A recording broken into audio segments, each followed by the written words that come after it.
خرم صاحب پوچھتے ہیں کیا قادیانیوں کے ساتھ کاروبار کرنا جائز ہے یا نہیں؟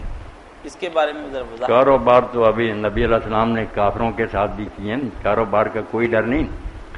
مسئلہ تو یہ ہے کہ یہ کاروبار آہستہ آہستہ اس کا نا سبب بن جائے کہ ان سے محبت کرنے لگے، ان کی زہر آلود باتیں سنتا رہے، پھر دین ایمان ہی اپنا کھو بیٹھے، محتاط رہے۔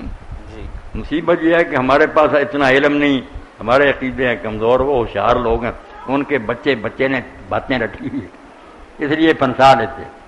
یا تو پھر کسی عالم سے بھی ملتے رہو، پوچھتے رہو، ورنہ نا بدریا گر منافع بے شمار، اگر خواہی سلامت بر کنار۔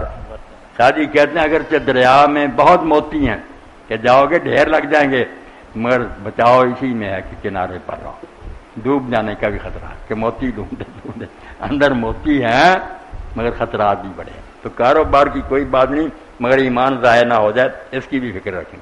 جی جی